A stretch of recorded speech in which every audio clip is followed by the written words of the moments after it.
Why does Donald Trump continue to attack the Ukrainian president, and what is the latest blackmail that Russian dictator Putin is using? This and other topics we will discuss right now. My name is Irina Uzlova, and today with us is Yuriy Rashkin, host of YouTube channel Rashkin Report and local elected official in Wisconsin. Yuriy, hello, glad to see you. Thank you for joining us. It's my pleasure, Irina. I'm very glad to join you every time. And I got to say, having been born back in the Soviet Union, I had no idea that I was going to be back in the USSR while living in the US. Crazy. Why do you think so? Maybe it's only a new period and no more? Exactly. This could be, it could be just a dream. Maybe I will wake up at any minute and I will be back in the America that was. But it is America that we live in. And I think it's really important to acknowledge that we are a very divided country. And we have people who feel very strongly about Donald Trump both ways. And if they like him, then whatever he says, whatever he does, doesn't seem to concern them too much.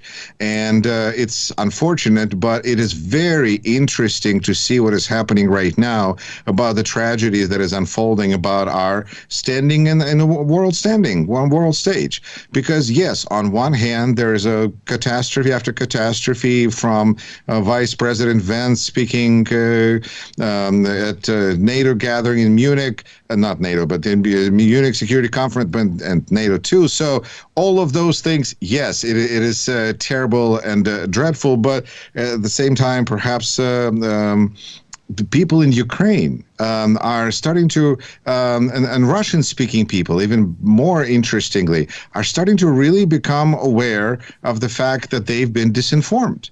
That they've been misinformed and disinformed by several people for quite a long time now, that Donald Trump likes Ukraine, that Donald Trump is going to do good things to Ukraine. And these speakers have been in Ukrainian media space promoting this idea, saying Joe Biden is not giving enough help. Well, okay, we can all agree with that one. And therefore, Donald Trump is the solution. And this idea of therefore Donald Trump is the solution was very appealing to a lot of people because they wanted a solution. And now we have Donald Trump, who is very clearly states that Ukraine started the war, that it's President Zelenskyy who is dictator, and on. Things that are impossible, I think, for Ukrainians to say, well, maybe he means something different. You know, I like the people who are grasping at straws of saying something like, oh, he's being really friendly with Putin because he wants to sneak up on him, or I'm thinking what, to choke him in the middle of the night. What are we talking about here? So people are waking up, and people are waking up in Ukraine. And it's a terrible awakening, because to wake up and realize that you have no support from the United States, it's dreadful. And my support and solidarity and thoughts and prayers are with people of Ukraine. And I feel like we in the United States have to do more. Much more. We have to call our representatives, as we do now, and demand that they provide aid to Ukraine and those things. But at the same time, we woke up in the United States also realizing that people that may have been voted for lower prices on eggs got a lot more than they bargained for, because Project 2025, I think, says very little about eggs. Price on eggs, but it says a lot about other things that we are now seeing kind of manifest themselves. And so on one hand, it's difficult to see what is going on in Ukraine. And I think it's really important that I see in social media, there's a campaign, perfectly spontaneous, to show support for Ukraine. I stand with Ukraine. And it's important that people show this as a sign of conscience, as a sign of having a moral underpinning, that they support Ukraine, that even at this moment when we see that our government may have taken a very different position on this altogether and decided that aggression is not aggression and Putin is not so bad, in fact, Putin is pretty great, then there's a lot of people in this country who don't feel this way. Besides, this is just a really, really bad politics, because popularity of Russia in the United States isn't that high. As one poll showed, over the the last few years, something happened, and the popularity of Russia in America is down at about 8% right now. Now, it's possible that with Donald Trump explaining to his followers that Russia is pretty great, and we're making America great again, that maybe the popularity of Russia will increase from 8% to who knows what. But it's never going to be particularly popular because people see that Russia is ruled by a dictator. We don't want to be like Russia. And for decades, United States was, you can say brainwashing, you can say educating, whatever, but it was a manifested truth that Russia is a threat, that NATO exists to protect, all these countries, allies from Russia. That was really made clear to a lot of people for a very long time. And now to find ourselves in a position where actually it's Russia that's pretty great and it's Ukraine that started this war, it's causing just a head spin in America. And I think nothing shows us, again, as with more clarity, what is the right thing to do and the impact of what is happening as, first of all, what we do outside of the United States, where our USAID impact is so great. But in Ukraine, where we can say, some people can wait until something happens, they can be okay with renaming Gulf of Mexico into Gulf of America, and then who cares, life goes on. But Ukraine can't do that. And I think that it's just really important, and I think it's a clarion call to all of us to remember that there is this really important, and the thing is it's not just the right thing to do, but if we think about this, and we think about the kinds of people that we now have running the country, who there's just information, I think, published on Trump's chief of staff that she was accused of being a Russian asset back in 2018 or 2019. I mean, there's just a variety of people that we're dealing with who have very good long-term standing relationship with Putin that has been very clear in Russia, and I mean, through different things. And who is fighting Putin in Russia? Oh, that's right, Ukraine. So I think that in that context, we also need to think about Ukraine as standing up for all of us once again. Ukraine is at the forefront of civilization, because if Russia goes down, I'm hoping that no amounts of what used to be, when the Soviet Union collapsed and George Bush, the elder, sent as a humanitarian aid to a country that I was just fortunate enough to leave a few years even earlier than that. But right after collapse of Soviet Union, there were these legs of Bush, the drumsticks, chicken drumsticks that kind Americans have sent. In this situation, it's not even clear where we'll be sending our the legs of anybody, the drumsticks. Are we going to be sending them to Russia? Are we going to be sending them to North Korea? I think that Americans have a lot of really awakening and reevaluating of doing sort of consequences. But I believe also in American people as well. And I feel that we can overcome this, but we have never been tested so much. And as was put out, as was said very eloquently by Heather Cox Richardson, we live in this world thinking that we're somehow protected against catastrophes, that somehow things that are so horrible just can't occur anymore. Yes, they can. And it's our responsibility to wake up and acknowledge these things so we can do something about them together. Some joke that Trump wants to make Russia great again, and the joke that Trump will supply weapons to Russia seems like an exaggeration only now. But from other side, today, in his new interview with CBS News White House correspondent Jennifer Jacobs, Trump said that yes, it is Russia that is responsible for the war against Ukraine. Russia attacked, but they had no reason to attack, told Donald Trump. This war should never have happened. He said that I'm not trying to make Putin nicer or better. I'm just telling you the fact that there should have been no war. And Trump believes that Putin wants to make an agreement. Also, Trump mentioned that Zelenskyy is not important to meet as part of the peace deal. What these controversial statements, what do they mean for us now? I think for Ukraine, and I see this in comments in my channel, Rashkin Report. There's Rashkin Report in English. There's Rashkin Report in Russian.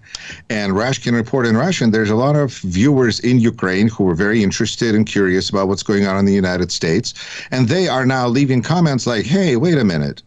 I wonder if Donald Trump is working with President Putin. Well, not president, not so polite, but like, I wonder if they're working together. And people will say, I've done some research on the internet. I asked artificial intelligence. It gave me some proof and evidence.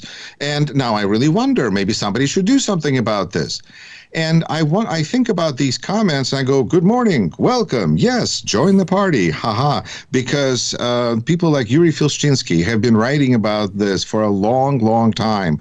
And Yuri Shvets, who've been speaking about this and quite outspoken. The book American Compromise is another. There is evidence. It's the same thing that I knew in Soviet Union growing up, that there was interest in Soviet Union, but there was no supply. There was no information. Out here in America, we have lots of information. We just have to pay attention. Similarly, in Ukraine, they also have a lot of access to a lot of information, but people chose to believe the best about America. What an awful thing to do. They believed that person running for president of the United States is going to do something good for them because they are in an unjust battle against evil. And they could not imagine, they could not fathom that America, of which they've heard so much about and believed in, turned out to be quite different. And that's what is the outcome of what Yuriy Rashkin and others have been speaking about. Donald Trump is he has a long-standing good relationship with Vladimir Putin. It's been very clear for many years. There's evidence, and he never hid it. In fact, he's never been able to say a bad thing about Vladimir Putin. And according to Yuriy Rashkin, when you're not able to, in that system of, because Yuriy Rashkin is like the preeminent historian of Russian security services, KGB, FSB, all of those things. And he says, according to the rules there, you cannot say bad things about the person who is your curator, your handler. And we've never heard Donald Trump say a bad thing about Vladimir Putin. But that's just what specialists say. I mean, who am I? I just read books. And I think Americans are all of a sudden also are waking up. And this is amazing. I watched this commentator, vlogger, Rick Wilson, who is very, I have a lot of respect for him, who said that, check this out, Donald Trump looks at Putin like a fat kid looking at cake. This is just insane. This is insane is my addition to this, but I think Mr. Wilson was quite outraged, and quite rightfully so. Our closeness and proximity of American president to Russian president is almost Simpson-esque, gratuitous in its insanity. And yet it is real life, and we see President of the United States declaring that immediately, all of these things have to end, and everyone has to make peace with Russia. And you know what that tells me? That tells me that Russia is in pretty sad shape. And by Russia, I mean Vladimir Putin and his army and his people, and all of that aggregate is in pretty sad shape, because for the last 3 years, they've been battered like they were not prepared for at all. Because heroic Ukrainians have been standing up to Russia with American weapons for 3 years, dying and killing and defending their land like we cannot imagine. And do you know what that does to, what did Vietnam War do to United States? It did not, I think the 70s after that were known as a morass and a difficult time. And that's United States. That's not a barbaric Russian regime, which was hollowed out also by Afghanistan war. And that took them, that was part of the reason for collapse of Soviet Union, is their loss in Afghanistan when they chose to withdraw because they realized they could not afford it. In this case, they maybe are in a position of literally acting like winners in a war that they are very close to losing. And I think this is, again, why it's so important to support Ukraine. And I think Europe is standing in front of a very difficult but very clear decision and choice. Either it does the Russian world thing where everyone is for themselves and everyone thinks that, maybe the predator will,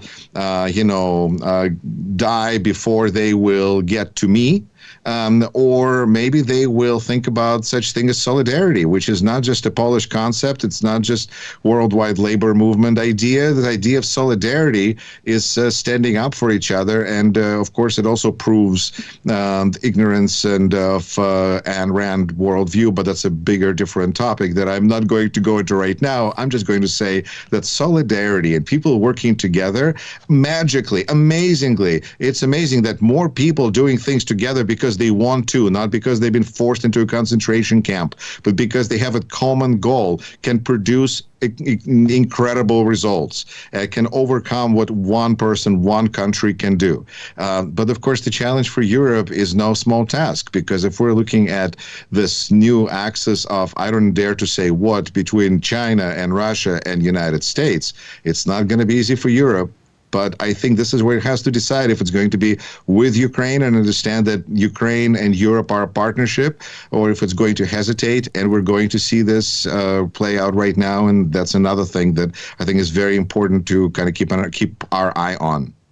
Maybe it's one of good things that Europe woke up. So thank you for this detail and for this process. And we will see how European leaders tell about supporting of Ukraine. And they will meet on February 24, when it will be 3 years from the beginning of full-scale war. And they will visit the United States, for example, French President Emmanuel Macron and Polish President and Prime Minister of Great Britain, Keir Starmer, will visit next week Washington, D.C. and will spoke with Donald Trump. Do you believe that these meetings can change something? I feel like Europe has had a lot of wake-up calls. And it's not clear what does it mean when Europe actually wakes up. Right now, we're seeing that I guess it means a lot of meetings. Okay. I think that there's a lot more that has to happen besides meetings, but meetings is what Europeans do well. That's great. But I think that it's not going to change things to notify Donald Trump. I mean, look, I think that they can do what they can do. But they're also subject to their own term limits, their own elections, their own democratic standards and institutions, and that makes them ultimately vulnerable to somebody who doesn't care about elections. And when it comes to this war of attrition, apparently can outlast a democracy and voters in a democratic state quite easily. Not quite easily. I mean, people in Russia, but who cares about them? So yeah, outlasted, because Russia may be a tiny little economy, but it invests money not into its people and infrastructure and its state. No, it invests money into, enrichment of a small number of people and purchasing of politicians world over. And that can actually be money well spent if you look at without the moral component to this and just the outcome that you're looking to reach, which is amoral behavior. But sometimes people who are so concerned about life and not wanting to pay attention to dirty business of politics, they just don't want to talk and think about those things. But that's what Russia did with their small amount of money, and they invested it very effectively. And so now they're going to have Europe that's disconnected, because one thing that Europe could do is take $300 billion from Russia and give it to Ukraine. Mm-hmm. But that means, dealing with Hungary, dealing with, I believe, Slovakia, and that's where Europe is going to have to decide what are they going to do. Because if they're serious, most of them, who are they? What are they going to do about it? This is days. These are moments of huge decisions that are going to really clearly determine the world that we're going to be living in for quite some time.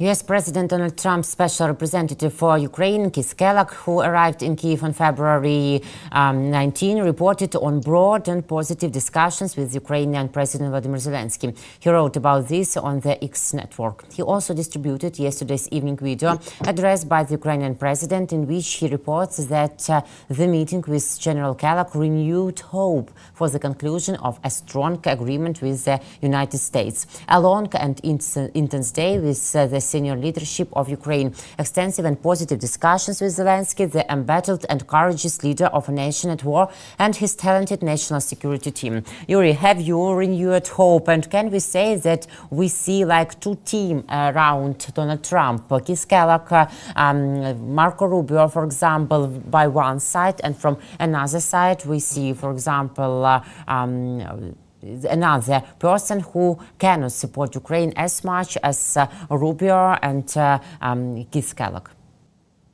I think we see the division that goes along the lines of are they okay? Can Russia tolerate them or not? Because Keith Kellogg clearly came across as too pro-Ukrainian and got sidelined, and so he's not in Saudi Arabia, but instead he's in Kyiv. And things didn't go well there, and he was told that the press conference was off. Because this is a very manual, it seems like a very manual control administration. In Russia, this is a very common practice. Manual control is what they call what Putin does. But when we see Secretary of State come out after a press conference and looking straight after, like this, it's not a press conference to answer questions so much as to let somebody who is watching on the other side, one person really, let him know what happened and what, that's for him. That's why it all started with, this is, only President Trump, the only one who can solve this problem. He's the only one.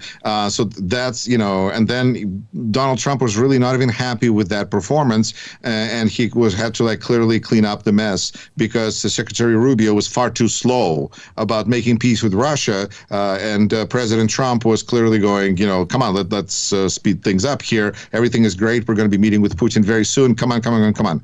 And that's Saudi Arabia.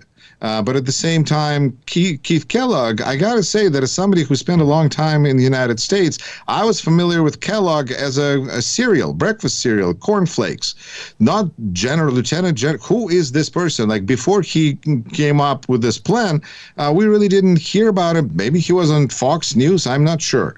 But his plan turned out to serve a purpose because it gave a kind of a permission structure or a little bridge to get away from the idea that the United States is an ally of Ukraine, and it put the United States in a position that it's a referee between Russia and Ukraine, which already looked strange and it wasn't really workable, which is why this plan wasn't really logical before. But now it seems like Keith Kellogg's mission may have even shifted, because as of February, he added an important feature to his plan, I guess that wasn't there before, that President Zelenskyy, that the Ukraine immediately needs to have elections. That's really, really important part of his, his agenda, which was not a part of his plan prior to, which tells me that it's not so much plan of Kellogg as it is, as he is another person out there pushing, interests of the administration, which in addition includes getting hold of Ukraine's rare minerals. And according to some of the information that seems to be seeping out, that it may not even be an agreement between the United States government, but it could be to benefit certain corporations that would be doing the development of those minerals. So how is this connected to ending war? Unclear. I think it creates kind of a fog of war, and it creates a generally demoralizing situation where Putin and Trump are hoping that Ukrainians are just going to give up. Because what Donald Trump doesn't seem to really want to do is do things, with his own hands. He would like to have somebody else do the work. And so it would be really handy if Ukrainians could just surrender to Putin, and then Donald Trump could say, look, there is peace. There's no more war. Peace, peace, peace. And now, since there is no more war, Ukraine, whatever, he can make peace with Vladimir Putin. Because the problem is that Ukraine seems to be like a bone in the throat of these two people, I'm using word loosely, who are trying to, improve their relations. Because however Donald Trump is looking at Putin, clearly Ukraine is getting in the way. And I think Ukraine this way ends up actually playing, once again, a very important role in today's world, because it is also slowing down the embrace between Donald Trump and Vladimir Putin. But on thinking about this a little further, how much longer is it going to be from the position of we are ally of Ukraine to we are now going to be sending weapons? I hope we do not send weapons to Russia. I hope that this is a point where American voters, taxpayers, somebody is going to say, no, that's too much. But I guess this administration is moving forward with its view of reshaping the world as aggressively and fast as it can. And it's going to be, until people rise up, it's not going to be stopped. Right now, we're seeing that there's a very boisterous response at town halls. I saw a video of a town hall in Georgia, state of Georgia, where people were yelling because they said we did not elect a king. So yelling at a congressman, representative, who was attending a town hall with his constituents, and they were explaining to him loudly and boisterously that no, they do not want a king, and they are very upset about it. That's not Ukraine.